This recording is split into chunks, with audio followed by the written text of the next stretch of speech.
गुरुर्ब्रह्मा गुरुर्विष्णु गुरुर्देवो महेश्वरा गुरुर्साक्षात् परब्रह्म तस्मै श्री गुरुवे नमः।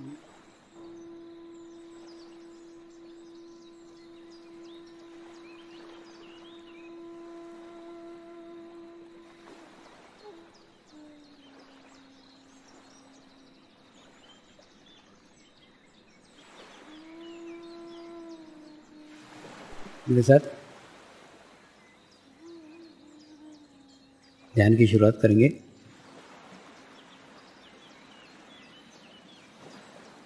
मैं एक पवित्र आत्मा हूँ। मैं एक शुद्ध आत्मा हूँ। मैं एक पवित्र आत्मा हूँ। मैं एक शुद्ध आत्मा हूँ। मैं एक पवित्र आत्मा हूँ। मैं एक शुद्ध आत्मा हूँ। गुरु मंत्र का उच्चारण करेंगे। ओम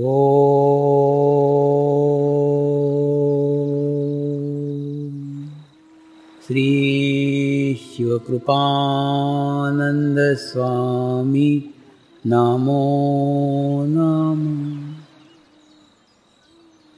ओम श्री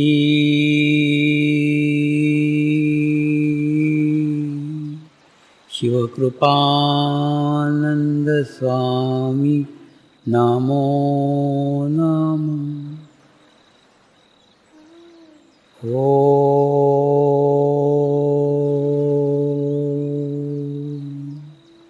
श्री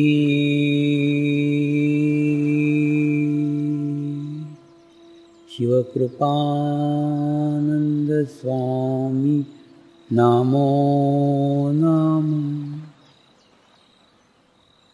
ओम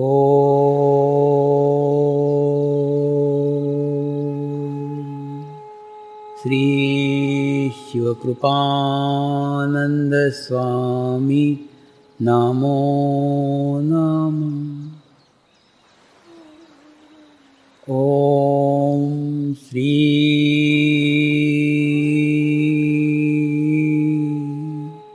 शिवकृपानंद स्वामी नमो नमः। ओम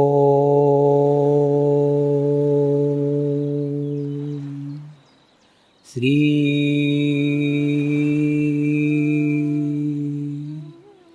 शिवकृपानंद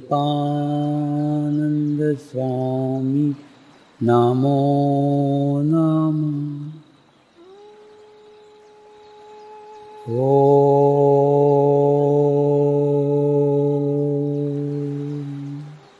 श्री शिवकृपानंद स्वामी नमो नमः। ओम श्री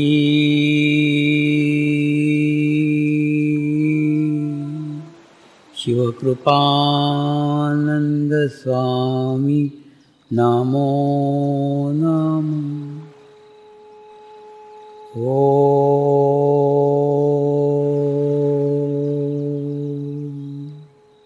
श्री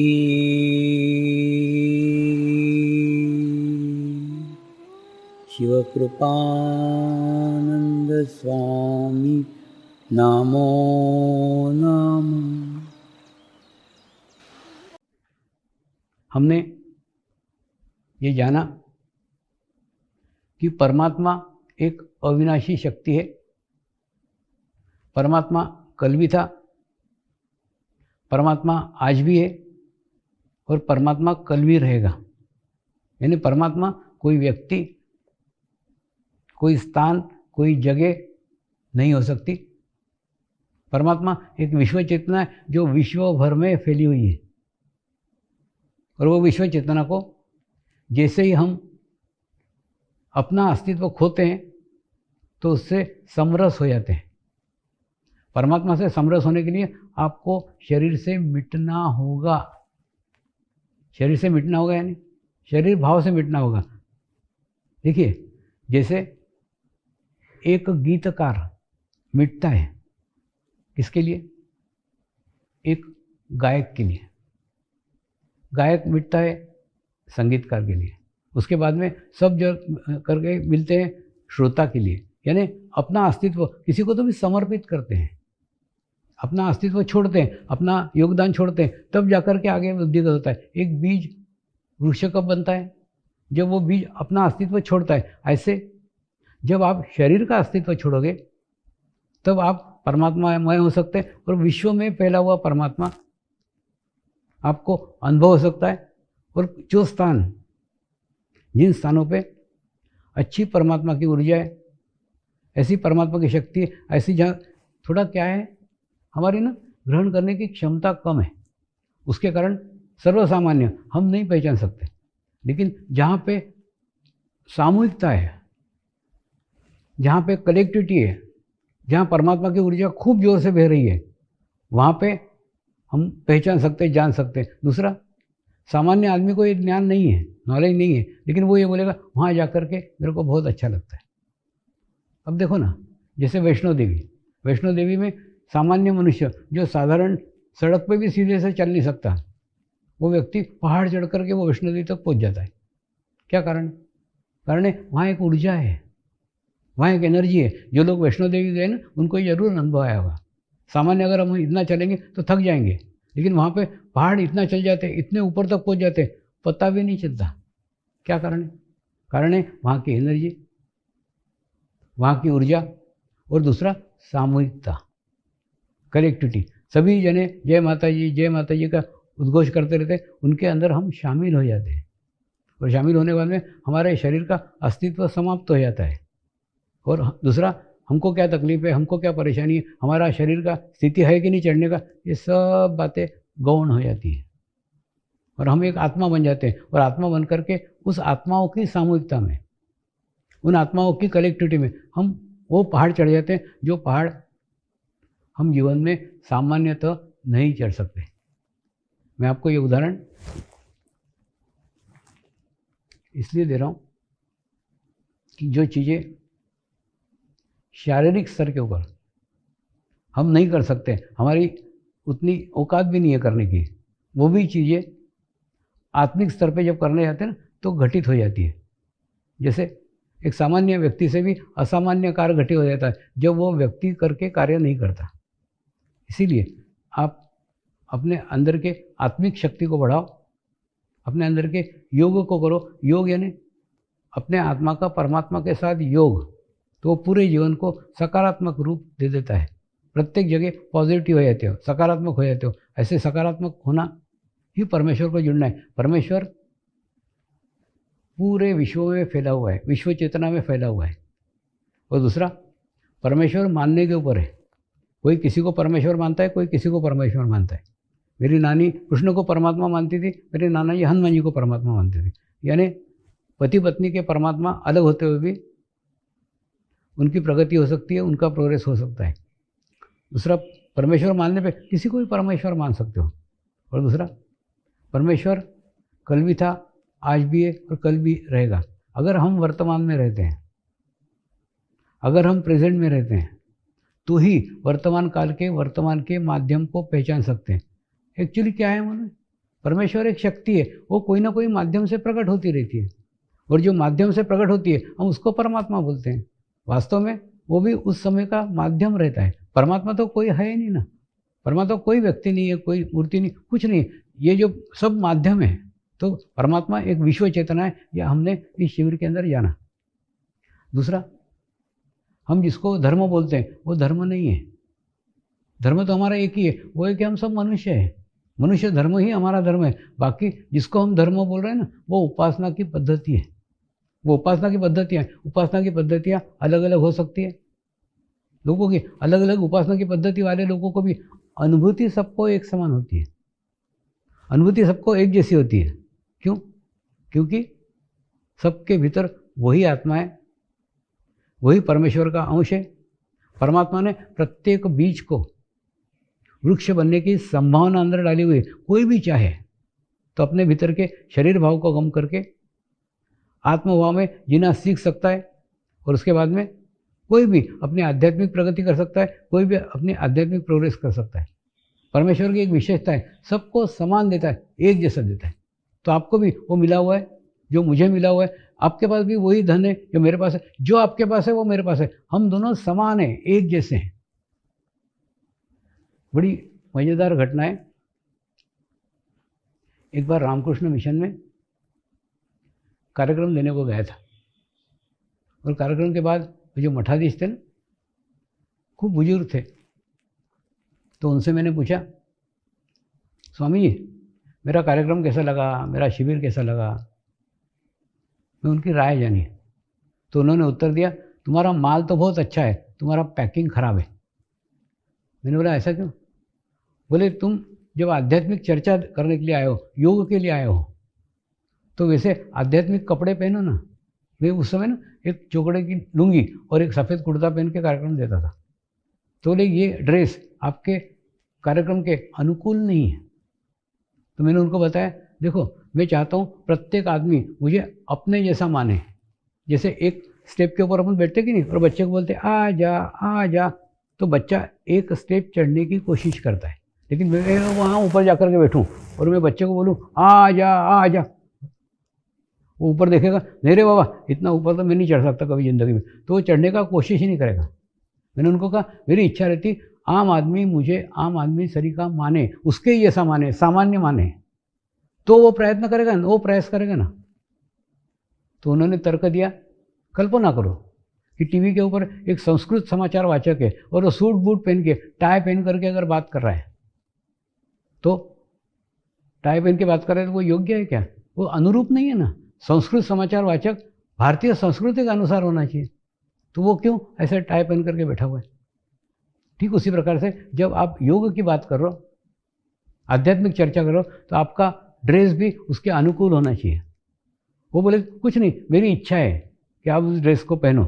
मैंने बोला वो ड्रेस अच्छा है, लोग रहते हैं ऐसा भी नहीं ना, इस ड्रेस में सब अच्छे लोग रहते हैं ऐसा थोड़ी, मेरे को ड्रेस से प्रभावित नहीं करने का। बोले नहीं, आप साधु के कपड़े पहनो, उससे एक मैसेज जाएगा, उससे एक संदेश जाएगा कि साधु अच्छे भी रहते हैं, आध्यात्मिक स्थिति वाले भी रहते हैं। तो बोले कुछ नहीं, मेरी याद में आप वो ड्रेस पहनो। तो ये ड्रेस के ना फायदे भी है और नुकसान भी है। इसका नुकसान मुझे विदेशों में महसूस हुआ। विदेशों में क्या हुआ, ये ड्रेस पहन करके अगर जाओ ना तो लोग डाकू समझते हैं। डाकू समझते हैं ना क्या? एक्चुअली वहाँ ना साधु कुछ ना कुछ मांगने के लिए ही जाते हैं कि कोई आया मतलब एक आधे भिखारी को अपन भगा सकते हैं, लेकिन क्या बोलते हैं डाकू मतलब जबरदस्ती अपने से लेके ही जाएगा, ऐसा उनका भाव रहता है। तो कोई भी आया तो वो मांगने को ही आएगा, तो इतना डरते इतने घबराते हैं। ये सत्य बात है। यहाँ से लोग पैसा इकट्ठा करने के लिए वहाँ जाते हैं। इसीलिए मैं उनको सबसे पहले बोलता हूँ, मैं तुम्हारे यहाँ पैसे इकट्ठा करने आया नहीं हूँ, तुम पैसा इकट्ठा करो, तुम्हारा पैसा तुम तुम्हारे ही कार्य में लगाओ, मेरे को देने की कोई आवश्यकता नहीं। हमारे यहाँ कोई कमी नहीं है, भारत में कोई कमी नहीं है, भारत सक्षम है, सबल है, हाथी जैसी सामूहिकता है, कलेक्टिविटी है। तुम्हारी कलेक्टिविटी चूहे जैसी है। इसलिए ध्यान करो, मेडिटेशंस करो और अपनी प्रगति करो ना, अपना प्रोग्रेस करो ना। तो ये ड्रेस का पॉजिटिव भी इफेक्ट है, निगेटिव भी इफेक्ट है। तो दोनों इफेक्ट, दोनों प्रभाव मैंने मेरे जीवन में अनुभव किए। तो इसके अच्छे भी अनुभव है, इसके बुरे भी अनुभव है। तो धर्म यानी वो ज्ञान, धर्म यानी वो नॉलेज जो हमको अच्छे कार्य करने की प्रेरणा देता है। तो क्या अच्छा करना चाहिए, क्या बुरा करना चाहिए, इसका ज्ञान हमको हमारे भीतर से मिलता है, हमको हमारे अंदर से मिलता है। क्यों? क्योंकि हमारे अंदर का धर्म जागृत हो जाता है। और हम जिसको आज धर्म समझ रहे हैं वो धर्म नहीं है, वो उपासना की पद्धतियाँ हैं। तो उपासना की पद्धतियाँ अलग अलग हो सकती है, लेकिन धर्म हम सबका एक है, हम सबका मनुष्य धर्म है। तो कहने का अर्थ आप ये समझो कि आपके भीतर का योग करने से धर्म जागृत होगा, वो धर्म है मनुष्य धर्म। और मनुष्य धर्म जागृत होने के बाद में फिर आपको क्या करना चाहिए और क्या नहीं करना चाहिए, इसका ज्ञान, इसका नॉलेज आपको आपके भीतर से ही, आपके अंदर से ही मिलना प्रारंभ हो जाएगा। तो हमने जाना कि परमात्मा यानी विश्व चेतना धर्म यानी मनुष्य धर्म, और तीसरा सद्गुरु यानी वो मार्ग, वो माध्यम जिस माध्यम से विश्व चेतना बहती है, हमको पहुंचाती है। कई लोग विदेशों में मुझे पूछते हैं, क्या आप आत्म साक्षात्कार कराते हैं, क्या आप अनुभूति कराते हैं?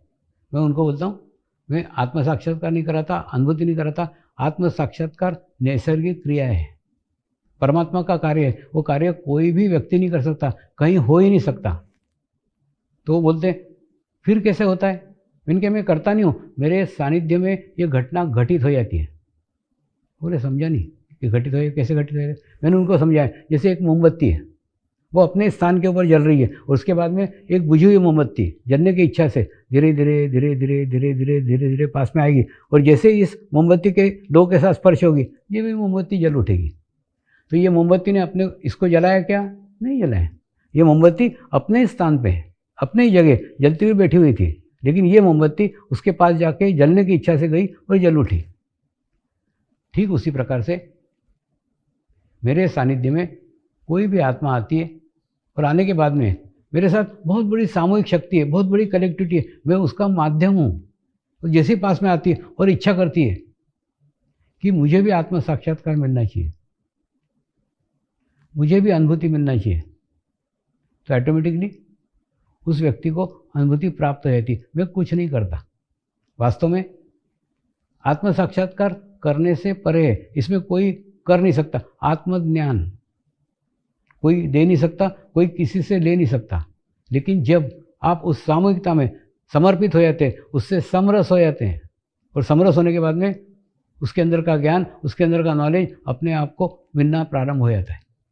तो आवश्यकता है ध्यान करके, मेडिटेशंस करके उस आत्म साक्षात्कार अनुभव करने की, जो एक माध्यम से आपको प्राप्त हो रही है।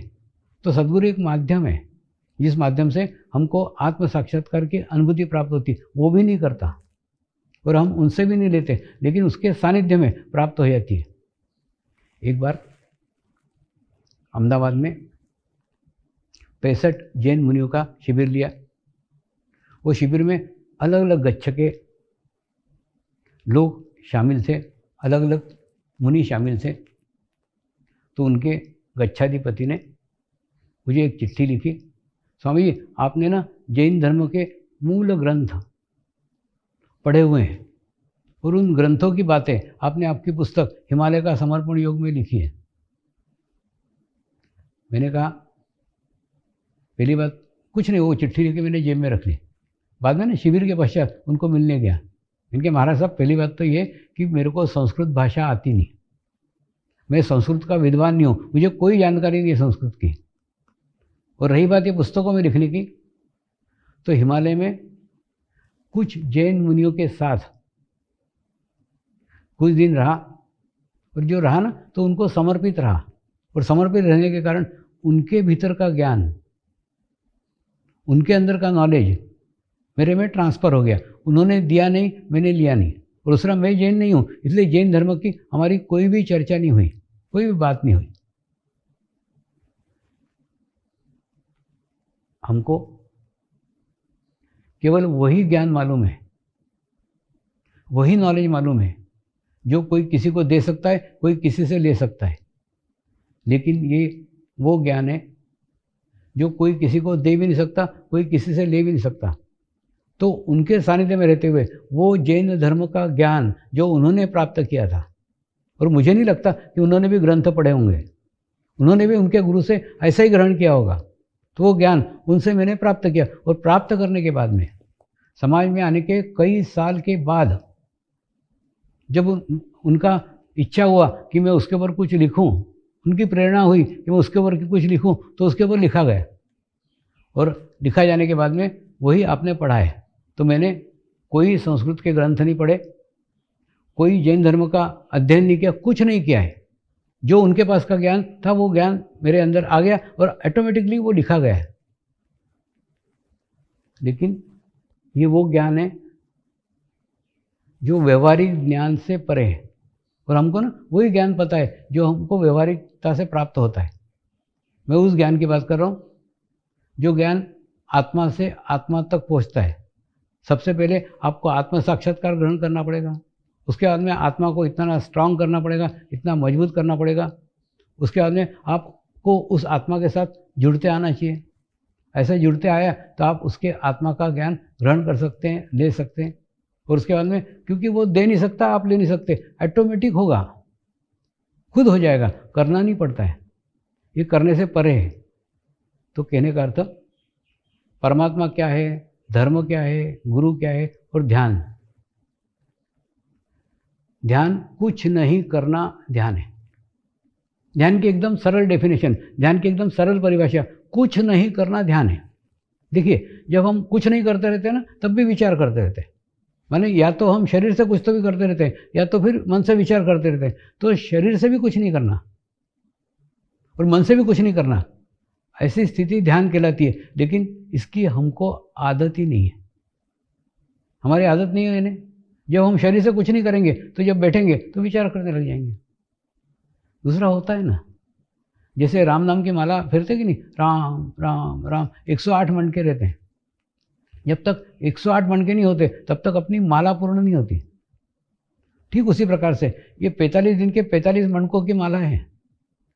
आपकी ध्यान लगे नहीं लगे, कुछ उधर सोचो ही मत। अब 45 दिन रेगुलरली ध्यान करो, आधा घंटा ध्यान करो, और दूसरा आधा घंटे में ध्यान लगे तो भी ठीक है, नहीं लगे तो भी ठीक है। दूसरा, जब आप ध्यान के लिए बैठोगे ना, तो अगर आपने योगासन किए हुए हैं तो योगासन इस समय आपको काम आएंगे। योगासन योग में सहायक है। मैंने बताया ना, मैं योगासन का विरोधी नहीं हूँ, योगासन योग में सहायक है। जब आप ध्यान करने बैठोगे तो आधा घंटा आप शांत चित्त होकर के आपकी बैठक तैयार हो सकती है। क्यों? क्योंकि योगासन करके आपने आपके शरीर के ऊपर नियंत्रण पा लिया है। नहीं तो क्या होगा मालूम है, आदत ही नहीं ना शरीर को आधा घंटा स्थिर बैठने की, तो खुजाल छूटेगी, और खुजाल भी ऐसी जगह छूटेगी जहाँ कभी नहीं छूटी हो। ये खुजाल छूटना, छींके आना, खांसी आना, उबासी आना, गैसेस पास होना, यह क्या प्रकार है? ये सारे प्रकार है कि शरीर आपका विरोध कर रहा है। आप शरीर को एक जगह बिठाने की कोशिश कर रहे हो, शांत बिठाने की कोशिश कर रहे हो, उसको उसकी आदत ही नहीं है। जब आदत नहीं, तुम जबरदस्ती कर रहे हो तो क्या होगा? वो भी अपना विरोध प्रकट करेगा ना। तो उसका वो विरोध प्रकट करने का तरीका है, उसने कितना भी विरोध प्रकट किया, शरीर ने कितना भी विरोध प्रकट किया, तो भी आप आपका संकल्प मजबूत रखो कि मुझे 45 दिन ध्यान करना ही है, मेरे को आधा घंटा बैठना ही है। जैसे आप आधा घंटा बैठो ना, जैसे कुछ दिन बैठोगे, धीरे धीरे धीरे धीरे धीरे धीरे आपके शरीर पे आपका नियंत्रण आ जाएगा। नियंत्रण आ जाएगा यानी शरीर आपको साथ देना चालू करेगा। वो देखेगा कि ये तो 45 दिन बैठता ही है, आधा घंटा बैठते, आधा घंटा के पहले ये उठता ही नहीं है। इसको कितनी भी तकलीफें करो, कितनी भी खुजाल छोड़ो, कितना भी किया तो भी ये स्थिर बैठता है। जब ये मैसेज, जब ये संदेश आप शरीर तक पहुंचाओगे ना, तो धीरे धीरे शरीर आपके नियंत्रण में आ जाएगा, शरीर आपका सेवक बन जाएगा। फिर अगर शरीर पे नियंत्रण आ गया तो दूसरा क्या होगा? दूसरा ये होगा, आपको इतने विचार आएंगे, इतने विचार आएंगे कि कुछ पूछ मत।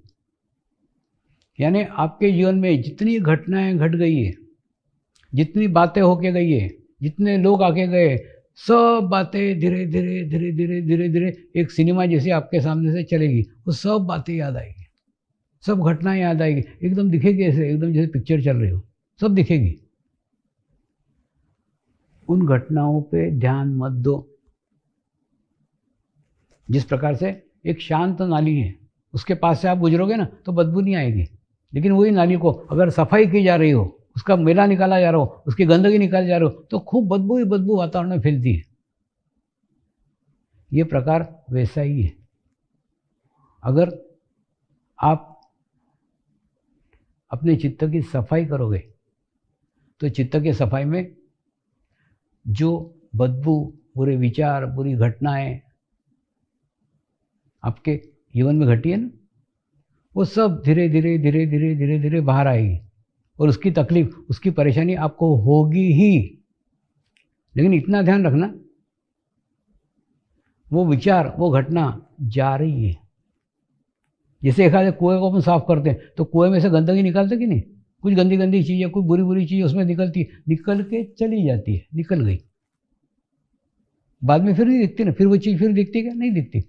उसी प्रकार से चित्त रूपी कुआं है, और चित्त रूपी कुएं में से आप सब गंदगी साफ करो, सब बुरी बातें साफ करो, बुरी घटनाएं साफ करो, बुरे व्यक्ति साफ करो, तो दिखेंगे तो सही ना बाबा।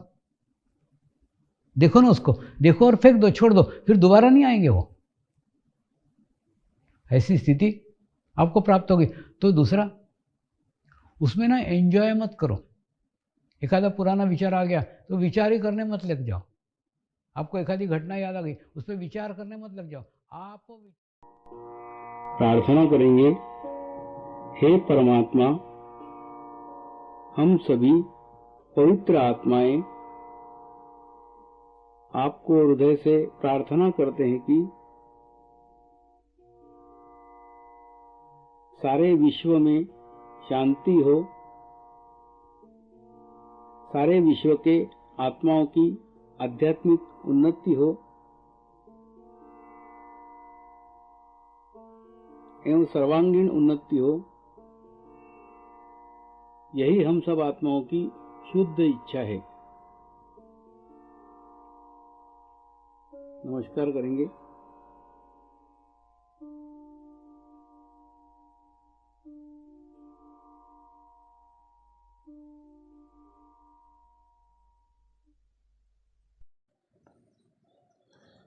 हे परमात्मा, हम सभी पवित्र आत्माएं आपको हृदय से प्रार्थना करते हैं कि हमारे सद्गुरु श्री शिव कृपानंद स्वामी जी का स्वास्थ्य सदैव अच्छा रहे, उनकी आयु दीर्घ हो, यही हम सब आत्माओं की शुद्ध इच्छा है, शुद्ध इच्छा है, शुद्ध इच्छा है। हे परमात्मा, सारे विश्व में स्थापित होने वाली श्री मंगल मूर्तियों की स्थापना, श्री गुरु शक्ति धाम का निर्माण कार्य आपकी कृपा में, आपकी करुणा में, आपकी इच्छा अनुसार निर्विघ्न संपन्न हो, यही हम सब आत्माओं की शुद्ध प्रार्थना है, शुद्ध प्रार्थना है, शुद्ध प्रार्थना है। शांति पाठ करेंगे। ओम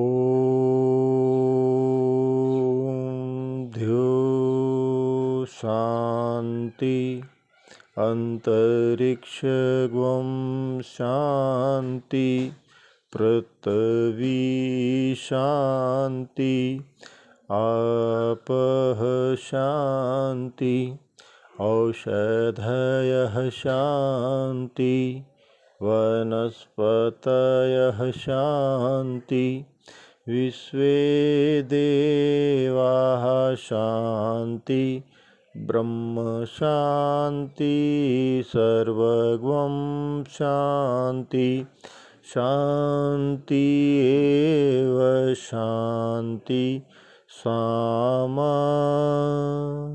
शांति एधि ओम शांति शांति शांति सर्व इष्ट सुशांति भवतु।